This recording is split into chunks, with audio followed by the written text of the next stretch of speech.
All right, to quote my favorite operating system, let's start. What we're seeing in the field with our customers, but also what we're seeing as the result of several forum posts and other social media outages, is that we're seeing that people do not apply the basics. What we're seeing is that people are focused on premium or P2 functionality, on Entra ID governance licenses that may or may not show up this month, this year, this fiscal. And what we're seeing is that when they look at those features, it makes no sense to implement them without the foundation that you need, just a technical foundation. And of course, we'll be talking processes, and of course, we'll be talking knowledge and things like that, but the technology, just the basics in the technology is lacking in so many organizations that, well, basically, I feel ashamed sometimes. And of course, I get it. Of course, I get it that for an identity architect and for identity engineers, it's hard. That nice, warm, cozy comfort zone that we knew in Active Directory, where we would only have changes every 3 years, that world is gone. Now we have Entra ID. And whether you use it together with Active Directory or you're cloud only, doesn't really matter, because the changes in Entra ID themselves make sure that you can just keep up with those. In terms of knowledge, in terms of technology, in terms of, well, everything. And what we're doing, this slide deck, okay, I updated it a little bit last month, but that was because of a name change. But the basics that we've been talking about is the same thing we've been talking about for the last 2.5 years. Kind of, yeah. And even there, things are changing. Well, we are trying to keep up. As the IT Bros, we have a weekly podcast. I'm Raymond Comvalius. And, well, I've been independent as a consultant and trainer for the past 25 years, helping companies to be more secure, more manageable. Used to be focusing on the workplace, currently more on identity and access management. 25 years, huh? Yeah. Okay. So my name is Sander and I've been independent for the last 25 working days. What a coincidence, right? And I focus on Entra ID and Active Directory and stuff like that. We're both MCTs and we're both Microsoft MVPs and just having fun, basically. So when we're talking about having fun, it is about the things that we do today. And we created a little agenda because we want to give you some structure so that you know what we're talking about. And what we're seeing is that we want to make sure that you apply the basics on your user accounts. We want to make sure that you apply the basics on your privileged accounts.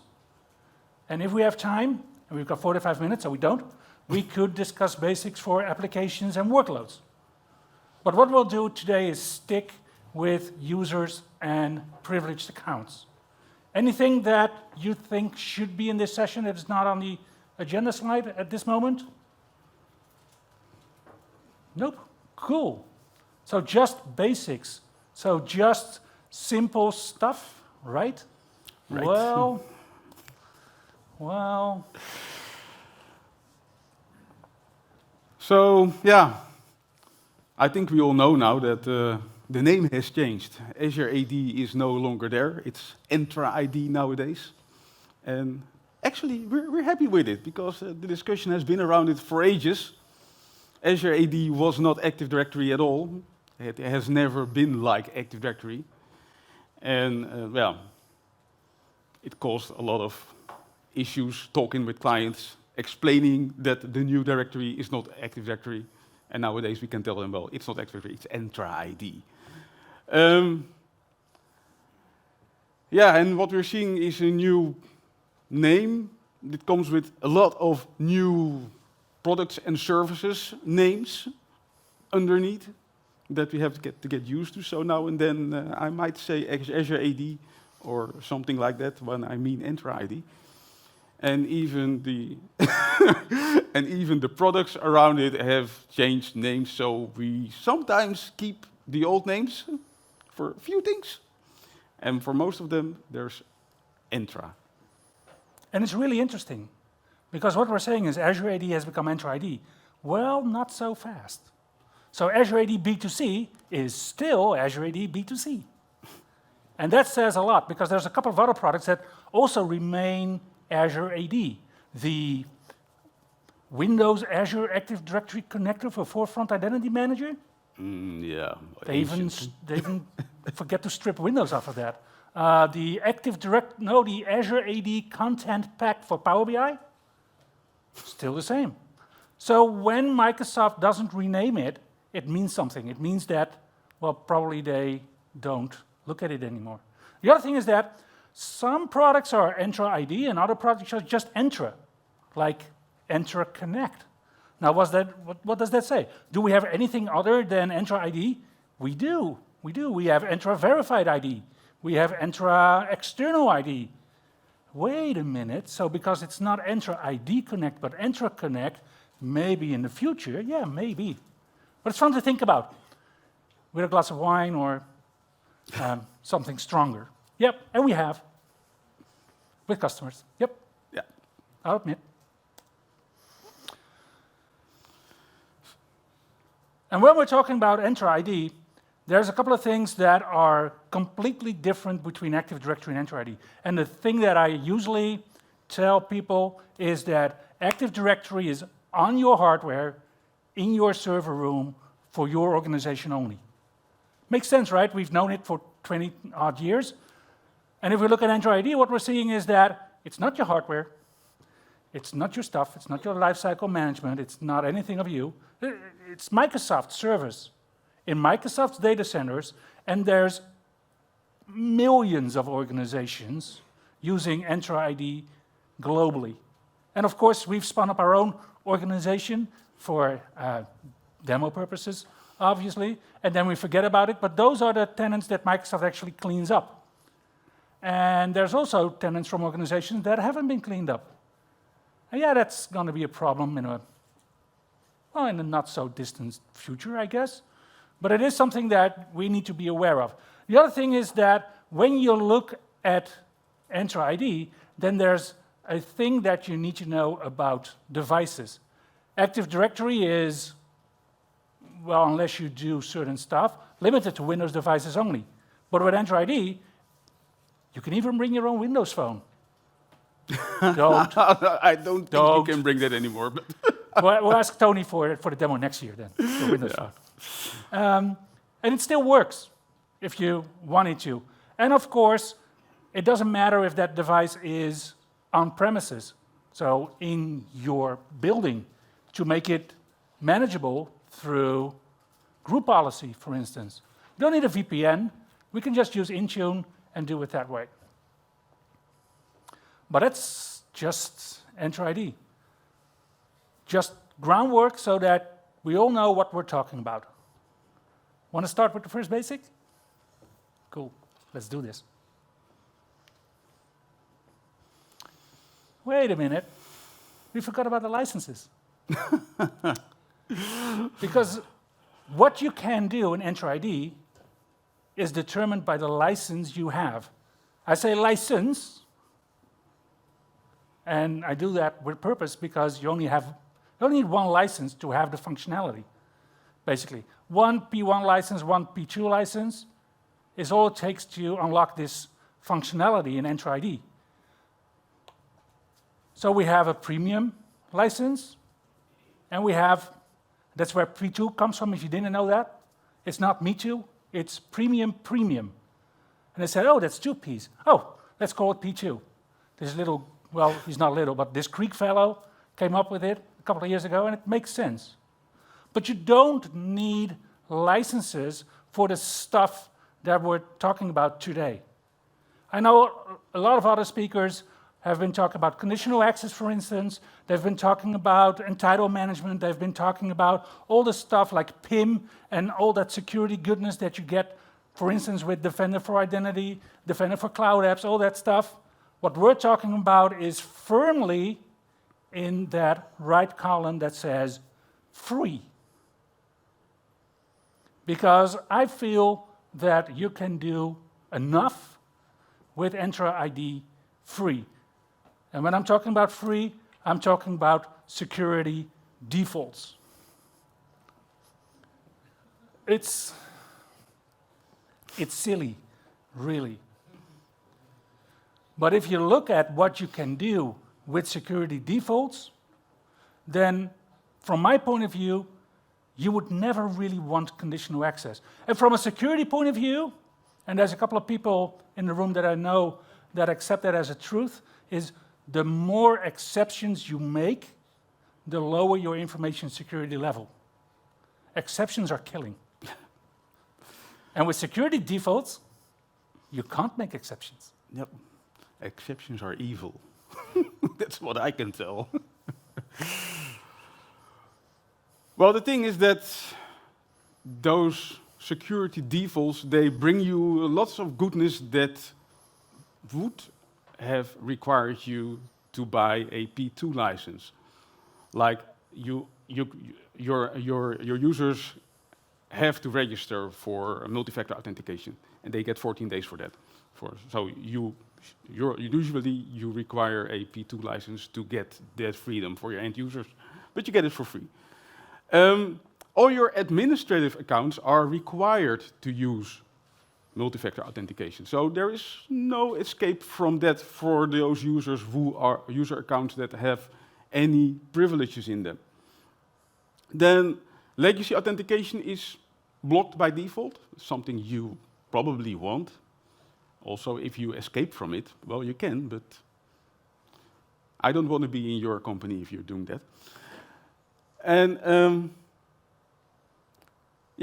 protect access to your portal for normal users, such that only the admins can get there. So there's a lot of default settings that you would really want to have that are already there, as long as you're using the security defaults, and those are available when you're using Azure Entra ID free. I almost got there. Almost. This security default thing, it's been there by default since February 2020, so you just get it if you get a new tenant. And if you're not using conditional access policies, you're getting it as well. So there is no escape. If you think you're doing nothing, Microsoft will do it for you using the security defaults. But of course, you can have conditional access rules that do absolutely nothing. If you don't select all users, for instance, or just one user, well, you would have a conditional access policy, and Microsoft's mechanism to enable security defaults won't kick in. So what I'm going to do is I'm going to switch to the demo environment. We should. First 15 minutes, just talk. We need a demo now, because else you would just fall asleep, probably. So let's go to the tenant. And the first thing that you'll see is that I'm in a different tenant than the tenant, well, in a different portal than the portal that you would normally use to manage Azure AD in the past. There's no longer Azure Active Directory in the Azure portal. There's now Microsoft Entra ID. And it will take you to this portal, the entra.microsoft.com portal. And what we're seeing here, if we scroll down a bit with protection and then conditional access, you could see that we have no conditional access policies. And for this tenant, we also, and let me go to, that's interesting. Where is that nowadays? It's here in the properties, right? Yes, it's right here. In properties, we have security defaults, and we can manage security defaults. If that was too fast, I was here in overview. Then Entra ID, go to Entra ID. And then right here, I went to properties. So there's some other stuff here, but it's about the manage security defaults, and we have it disabled. So this tenant is, according to our standards, insecure, according to Microsoft standard, insecure. And we could enable security defaults and just have that. Now we would have to do MFA to sign in. And if you disable it, Microsoft really wants to know why you would disable this. Well, okay, it's other. Please let us know. Here you go, space. Space, space. It's still empty. It's Doesn't buy that. AppManagEvent. That is acceptable. That's good for the organization to know too, right? Disable it. And we're insecure again. But it is really that easy. If you have no conditional access policies, you can have security defaults. Now, of course, if you do want to do conditional access, you can create most of the policies from template, and it will have the same names that we typically use on our slides to do these protections. Cool.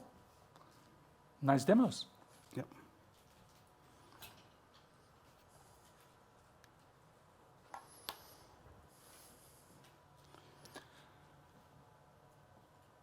If you don't require multi-factor authentication for outside access in your organization, as an admin, you're stupid. There's no way around this. We've downloaded the, what's it called? The Microsoft Digital Defense Report for October 2023. It was released yesterday night. So, okay, today I made a change to the slide deck again, but not to the... And what we're seeing here is that password attempts, password-based attacks are, well, not on the rise, they have literally exploded. There's now 11,000 attacks per second on Entra ID. If you do not have multi-factor authentication, this is you. If you do have multi-factor authentication and you've configured it correctly, you can thwart 99.9% of these attacks by just requiring multi-factor authentication. Now, there's all sorts of flavors and sizes of multi-factor authentication, and of course, you want to have phishing-resistant MFA, but if you don't, just if you can't do that because, well, probably you don't have any budget. Most organizations don't have budget until they get breached, obviously. Yeah. Then you can still require MFA pretty effectively. With default settings, Microsoft will try and require the most secure MFA method that a user has registered. To require multi-factor authentication, you can use security defaults. We've already said that in the slides. You can use conditional access. You can use the NPS extension for Azure MFA for Radius. If you're really fond of 30, 35-year-old protocols, Microsoft's got your back. And of course, you can use the Azure MFA adapter for Active Directory Federation services, so even masochistic admins are good to go. Then, of course, there's Azure MFA Server, and, well, this is kind of moving in the same direction as not require MFA in terms of being stupid as an admin. I think we've compared it to throwing money away. Remember that meme that we had from the Wolf of Wall Street on his yacht, and he would just throw money away? That's using MFA server these days, because you cannot use it effectively anymore after September next year. It will just stop working. So if you have it, please move away from it. And you don't have to migrate away from it right now. Okay, so perhaps a bit too strong as a call to action, I guess, as people are leaving. No worries. If you're still on it, probably you used to be really, really, really early with the technology. Now you're really, really late, if you're still on it. Yeah, I've done some consultancy in 2015 and 2016 on MFA server, but not recently, no. No. All right, and if we look at the methods in MFA, then what you'll see is that there's 4 phases of MFA. Entra MFA, that is. So, of course, the first thing you ask your people in your organization to do is to register one time their MFA registration, just one time. And then you can ask them to re-register for every 180 days, for instance, if you need to. But they only need to register one time. And then all those Entra ID integrated applications, so like Microsoft 365, Exchange Online, SharePoint Online, Teams, they just instantly work. And you can require MFA through conditional access and security defaults just like that. It just works. Now that same registration can be reused for federated application. And of course, if you have a federated application and it's federated to Entra ID, it's that first scenario. But in this scenario, you've got it federated with ADFS or Keycloak or some other federated solution. But if it's ADFS, you can use the MFA adapter on your ADFS servers. And then when the colleague goes to the application, of course, there's the redirect to ADFS.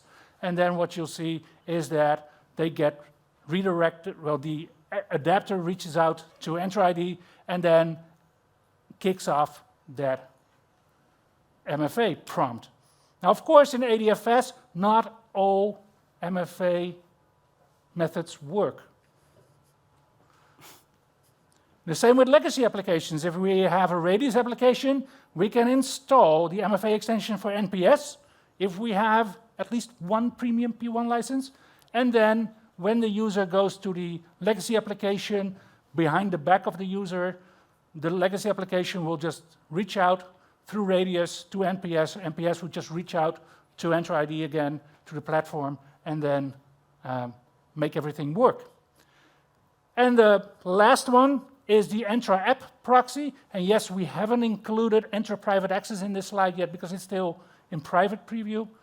But if you have the Entra App Proxy agent installed on an application server, a web server, or on a dedicated agent server, then what you'll see is that when the user goes to the application, they would go to some URL that ends in .msappproxy.net, and they would be redirected by the Entra App Proxy to sign in, and then through the tunnel that is set up by the App Proxy, they would gain access to the app.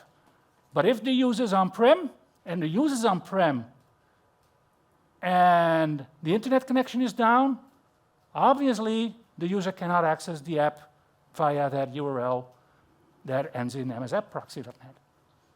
So there's a couple of things that we can do here that we can play with. From an architectural point of view, you may choose not to require MFA for your Wi-Fi network through Entra MFA, or you may, but if you still have some functionality on-prem, it would really suck if they couldn't connect to the Wi-Fi because your internet connection or Entra ID is out.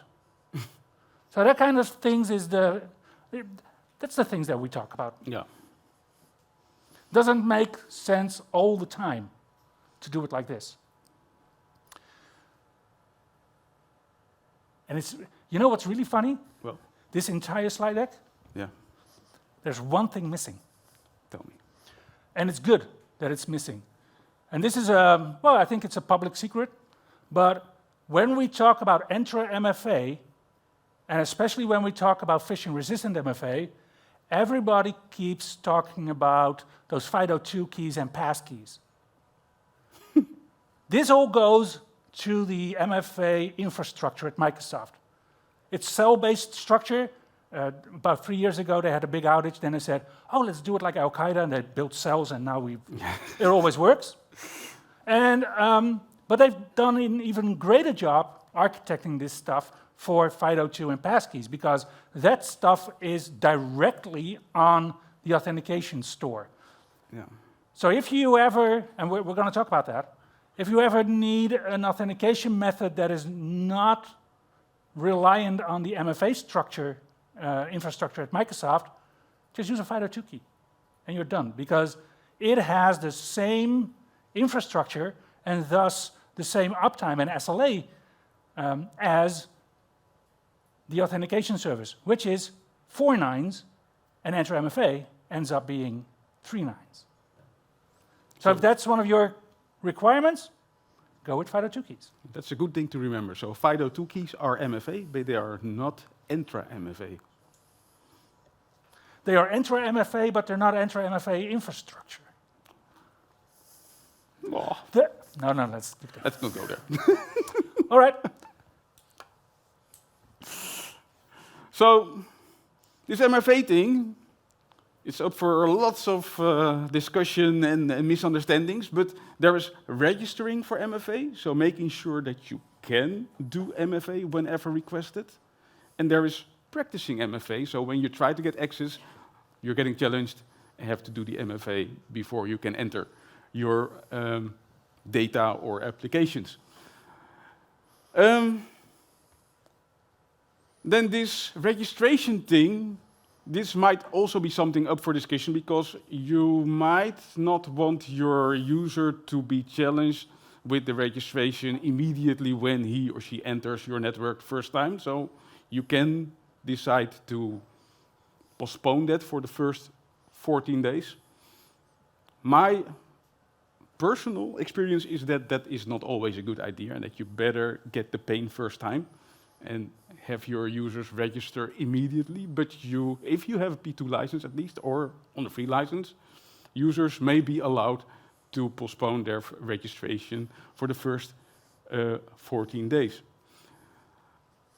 And in the past, that 14 days grace period could just be, okay, not now, and then another 14 days, and not now, another 14 days, not now, another 14 days, but nowadays it's limited to 3 times snoozing. Cool. Since 3 months. But if you're using conditional access for that, then it's just the first time you enter, you have to do MFA and register and then go through.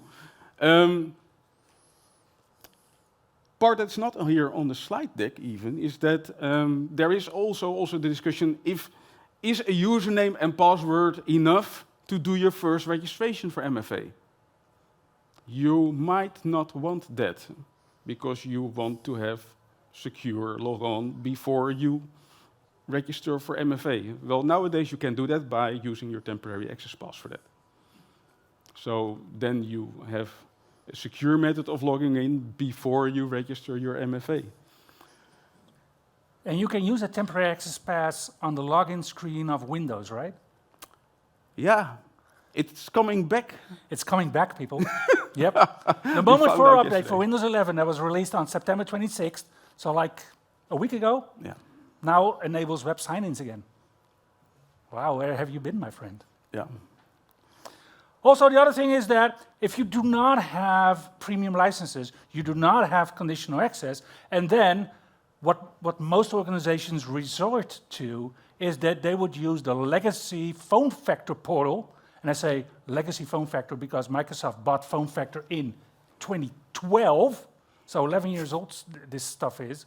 The legacy phone factor portal, you should not touch it with a 10-foot pole. Really, it is evil, and it's even becoming more evil because we're going to MFA and authentication policies in January next year, September next year. I think it was already postponed. So really don't go there. If you're now guessing, have I been there? What have I done? Let me show you. I don't want people leaving the room and thinking, oh, what have I done? No. We're explaining everything. Well, trying to. So we go to protection. Let's see, because it is cool. Where is this stuff? Let me see. MFA, where are you? Where did they? Here, they have it here. Yeah. And then there's a little link here that says additional cloud-based multi-factor authentication settings. And then it loads. Here we go. And this is that portal.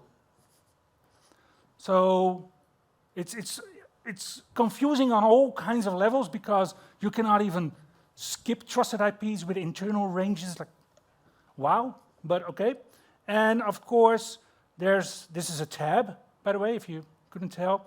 And then, of course, you could enable a person right here and say, okay, so the people that I enable need to do MFA all the time, And the people that I don't enable, oh, these are my exceptions. Please don't. I wish there was a graph API call that I can do that says reset all this stuff, but it's legacy, it's phone factor. I haven't found it yet.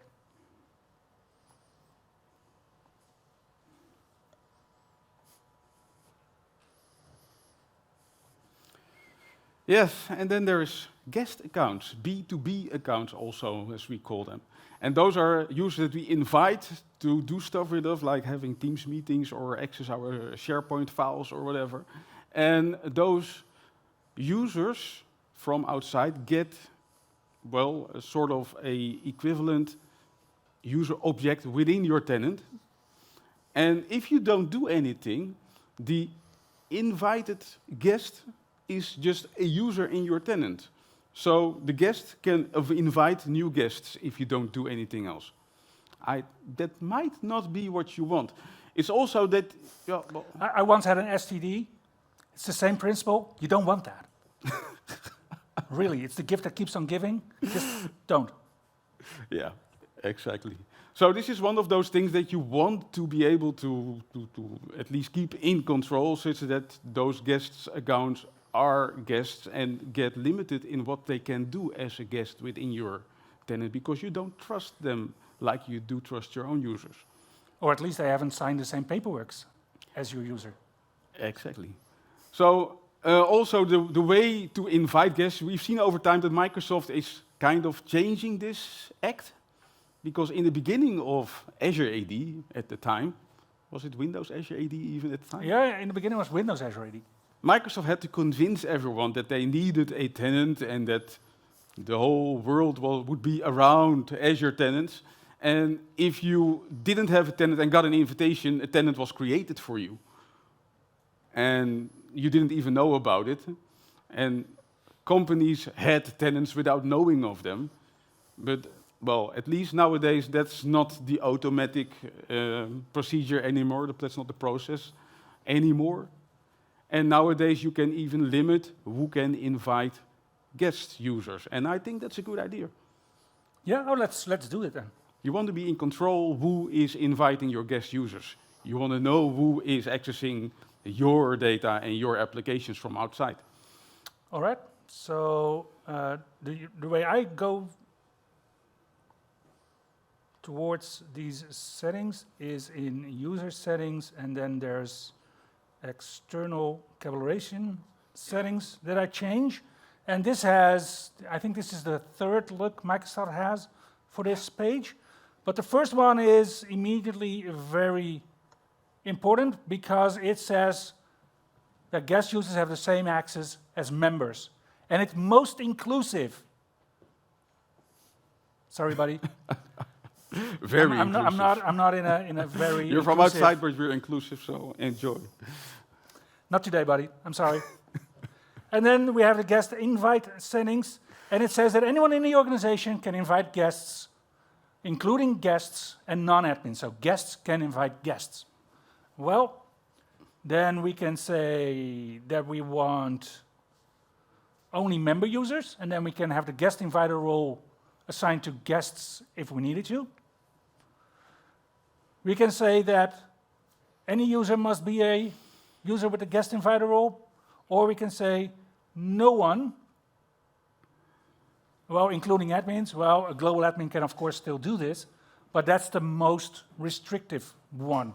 But this shuts down Entra external IDs completely. So what we could do is we can allow members to do so, but then, of course, allow them to send invitations only to domains that are trusted domains, like that one, I guess. Yeah. Or, Very trusted. Very trusted? Even more trusted. This one's even more trusted? All right. I like doing business with these guys, by the way. Oh, Yeah. And then, if you send an invitation to someone whose email address does not end with these domain names, it would just fail. The invitation would not be sent, which is good stuff. But if we go to the SharePoint portal, and I typically go there through the Microsoft 365 Admin Center, and then I go to Policies, and I go to Sharing, then there's so much more that I can do here. And please remember that the way that most people send an invitation is just through SharePoint, is through an app. They don't go into the Entra portal and say, let's invite a user today. No, it's because they want to share a document or because they want to collaborate with someone. And here we can have some differences between SharePoint and OneDrive, which is cool. And here we have some other settings that are more granular than the ones you just saw. And there's some more settings even. But this is all SharePoint specific. So if you invite people to work together in your favorite accounting software, these settings don't apply unless that solution is also built on SharePoint. No. But there is a lot of settings that you can change to make your organization more default and less as an STD. This is one of my personal pet peeves. So with default settings, every person in the organization can add apps to Entra ID. And to add apps is basically to enable single sign-on to whatever app you want. Particularly what we're seeing is Poly, for instance, because people want polls in Teams, cool. And there's all sorts of other things, and what we're currently seeing even is that there's apps pretending to be other legitimate apps, and they go consent phishing. Sounds like kishing, but that's not it. That's QR phishing. So they haven't got a small name for that yet, but Okay. It is enabled by default, and such an app can just ask for consent from a user in any way. So business email compromise, which is a favorite attack vector, I think it's $8 million per day. Business email compromise these days. That's what they do. In Microsoft 365, they go consent phishing, and then they just get access to the email box. If you get access to one email box, well, let's send mail to the CEO, or let's send mail to the service desk to just request access to something.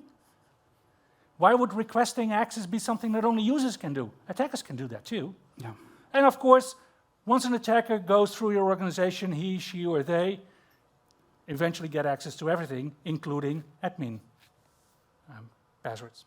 And of course, this is the other thing. So we've talked about user consent, and then there's also admin consent. And admin consent is wonderful, but if you use it wrongly, then what you'll do is you would admin consent, for instance, Poly, and then nobody in your organization needs to consent to Poly anymore. By default, anyone can then use it. So please then create a group that says only people in this group can use Poly through a role assignment, and then configure that. But let's first, to prevent mopping with the faucet still running, let's do the app settings first. Let's see where they've hidden that. It's in Entra. And I would say it is under Enterprise Applications. User settings. But this is not it. It is under consent and permissions right here. And here it says user consent for application. And I think we've changed it in the previous demo. We already said it, do not allow user consent, which is the most secure option, but it's also not very fun for people in your organization because they can only use those dumb Microsoft applications and nothing fun.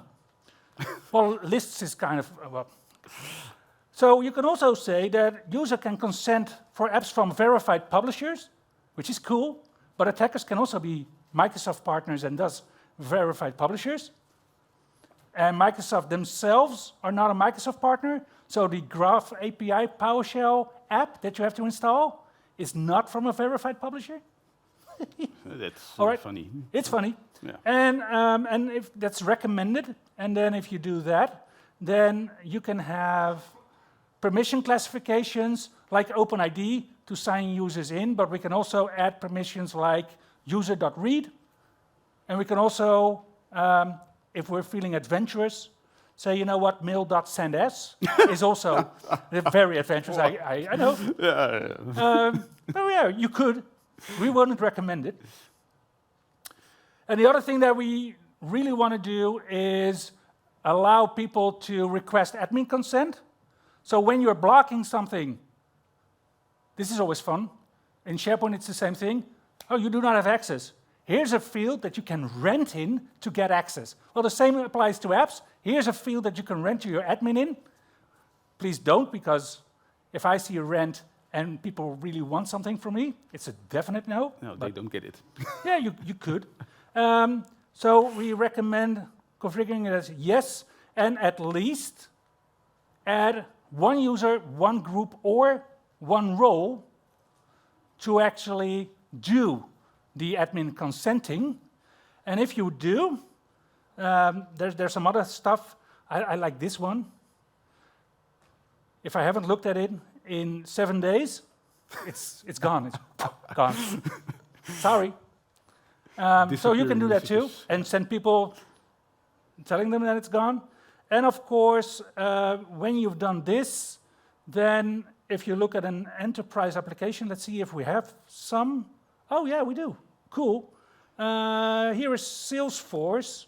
So if you've admin consent in Salesforce, I'm feeling very adventurous today, then what you see is that in users and groups, we can add a security group, for instance, that says sales and marketing, and only they are allowed access to Salesforce.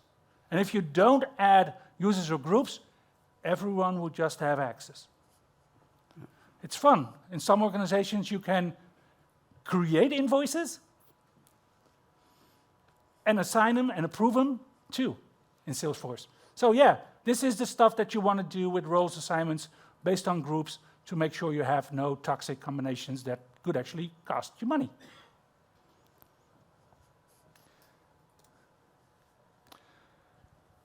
We've done it. Yep, this is not really a basic. We're talking basics in Entra ID, right?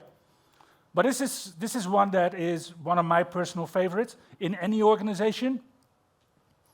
And what we can do in SharePoint, and it's built in, is we can control what people can do from devices that are not managed. And managed means it is not Entra joined, it is not Entra registered, and it's not managed by MDM. So basically, you know absolutely nothing about the device. Perhaps in your logs, you can see the operating system, but you won't see who is using it. It's not a real, with default settings, it's not a real hard boundary, because if you look at this setting, it's in devices and then overview device settings.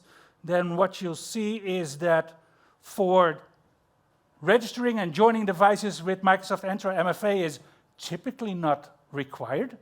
So please configure this one as yes, because otherwise what you'll see is that attackers would just, well, let's just join the device then. Let's just register. Let's just register this AWS virtual machine. Here we go. But if we go to SharePoint, we have access control right here, and we have unmanaged devices, and we can allow only limited web-only access.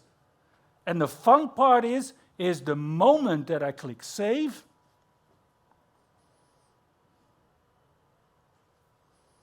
something happens on the Entra ID side. It might take a while. And in conditional access, oh, here they are already. You can see that it created those really hard to create conditional access policies that do absolutely that. So you've seen me implement it in about 10 seconds? Yeah. Yep. Something like that. And I'm still not very convinced, because what I really want to do is change this one and not just share, it's just SharePoint now, right? Yep. Yeah. I also want to add, let me see, add, here we go, Exchange Online, because that way, if I do it for both conditional access policies, it also applies to Outlook Web App. Cool stuff. Cool.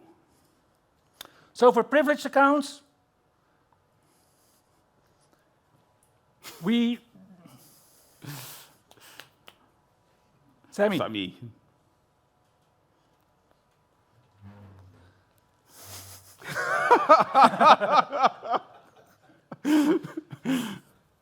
Let's not make the same mistakes that Sammy pointed out in his session, where admin rights are not human rights. Global admin rights are not human rights either. So if you want to provide privileges to a person in your organization, then if we go to roles and admins, then there is over 40 more granular roles that you can assign to people to do the stuff they want to do for your organization. Nothing more, nothing less. And if you feel that this isn't granular enough, you can create a new custom role, and you can actually limit that to API calls if you need to. So please do not give global admin rights to every Tom, Dick, and Harry in your organization, because probably they want it. 99% of the cases you don't need to be the global admin. So be aware of that. The other thing is that if you have admin accounts and you have separation of duty, which we want between admin accounts and normal user accounts, then those admin accounts, please do not synchronize them from on-premises.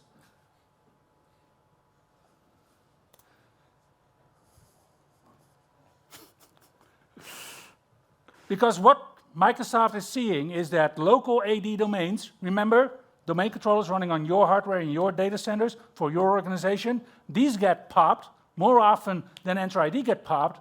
And what happens is, if your Active Directory on-premise popped, they would just use a synchronized account and they would pop Entra ID as well. Of course, there's a couple of settings that you need to set in your Entra Connect on the side of Entra ID, so that people don't say, oh, its name is admin at customer.nl. Let's create one with an email address, the same thing, and now I can take over that admin account. You have to specify more settings to make sure that doesn't happen either. And then, of course, emergency access accounts. And this is interesting, because Microsoft says, please create an admin account that is not hit by conditional access and does not require MFA.